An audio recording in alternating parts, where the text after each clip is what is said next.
नमस्कार मंडळी, तुम्ही बघत आहात पुणेकर मराठी आणि तुमच्या सर्वांचे आपले पुणेकर मराठी या चॅनलवर खूप खूप स्वागत आहे।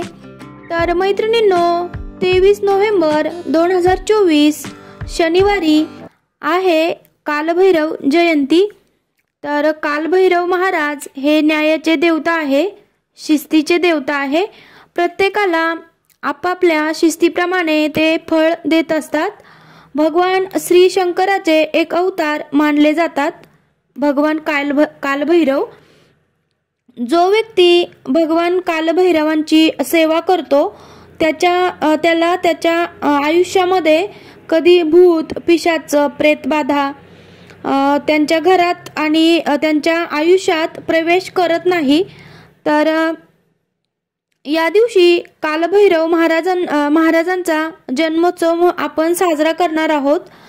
तर ज्यांना काहीही करणे शक्य होत नाही तर त्यांनी कालभैरव जयंतीच्या दिवशी सर्वात आधी म्हणजे ज्यांच्या घराजवळ भगवान कालभैरव महाराजांचे मंदिर असेल तर त्यांनी मंदिरात जाताना सोबत 2 बाजरीच्या भाकरी, वांग्याचे भरीत आणि किंवा वांग्याची भाजी, कांदा आणि लिंबू हा नैवेद्य घेऊन जायचे आहे।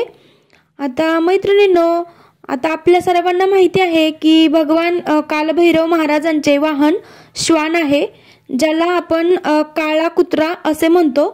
तर आपण जेव्हा देवांचे जे वाहन असते त्यांची सेवा करतो, पूजा करत असतो, त्यांना दानधर्म करत असतो, तर ते देव आपल्यावर प्रसन्न होतात असे म्हटले जाते। म्हणून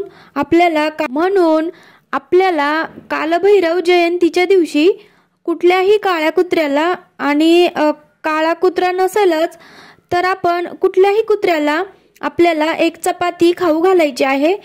आता मैत्रिणींनो, आपण जी चपाती त्या कुत्र्यासाठी बनवणार आहोत तर त्या चपातीला तेल न लावता आपल्याला करायची आहे, कारण चपातीचा जर तेलाचा वास आला तर तो कुत्रा ती चपाती खाणार नाही। त्यामुळे आपल्याला कुत्र्यासाठी जी बनवणार आहोत ती तेल न लावता करावी। आता हा उपाय जसा वेळ मिळेल तसा आपण करायचा आहे। आपल्याला रात्री 12 वाजेपर्यंत कधीही करू शकता। त्याचबरोबर आपल्याला कुत्र्यांना जिलेबी देखील खाऊ घालायची आहे कालभैरव जयंतीच्या दिवशी। चपाती बरोबर आपण जिलेबीचा तुकडा किंवा जिलेबी आपण खाऊ घालावी। त्यानंतर ज्यांच्या घराच्या जवळपास कालभैरव महाराजांचं मंदिर नसेलच तर त्यांनी त्यांच्या जवळपास श्री शिवशंकरांचे मंदिर जर असेल, आता शिवशंकरांचे मंदिर हे प्रत्येक गावामध्ये असतेच, तर शिवशंकरांच्या मंदिरामध्ये जाऊन आपल्याला 11 वेळा कालभैरवाष्टक स्तोत्राचे पठण करायचे आहे। आणि मंदिरात शक्य नसेलच तर आपण कालभैरवाष्टक स्तोत्र आपल्या घरात 11 वेळा आपल्याला त्या दिवशी म्हणायचे आहे। कालभैरव जयंतीच्या दिवशी आपल्याला 11 वेळा कालभैरवाष्टक स्तोत्राचे पठण करायचेच आहे। तर या दिवशी कुष्ठरोगी जे आहेत किंवा जे म्हातारे लोक आहेत, जे काहीही काम करू शकत नाही, तर अशा लोकांना आपण या दिवशी जिलेबी दान करायची आहे। कुठल्याही देवांच्या स्मरणार्थ आपण जे काही दानधर्म करतो तर त्याचे फळ आपल्याला अगणित मिळते।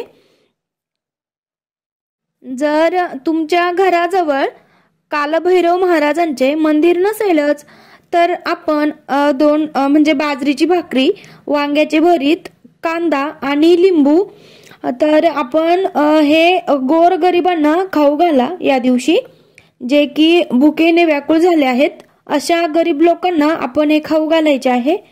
म्हणजे त्यांचा आत्मा देखील शांत होईल आणि आपल्याला आशीर्वाद देऊन जातील। तर मैत्रिणींनो, माहिती नाहीये की भगवान कालभैरव महाराज आपल्याला कोणत्या रूपात येऊन आपला नैवेद्य खाऊन जातील, तर त्यामुळे आपण या दिवशी गोरगरिबांना जेवण खाऊ घालायचे आहे। तर अशा प्रकारे तुम्हाला मंदिरात जाणे शक्य नसेल तर तुम्ही घरीच गोरगरिबांना जेवू घालणे, कुत्र्यांना एक चपाती आणि जिलेबी कुत्र्यांना आपल्याला खाऊ घालायची आहे। त्याचबरोबर घरामध्ये 11 वेळा कालभैरवाष्टक स्तोत्राचे पठण करायचे आहे। तर अशा प्रकारे तुम्ही हे सर्व उपाय करा। तर चला मैत्रिणींनो, भेटूया पुढील व्हिडिओमध्ये। जय संतोषी माता।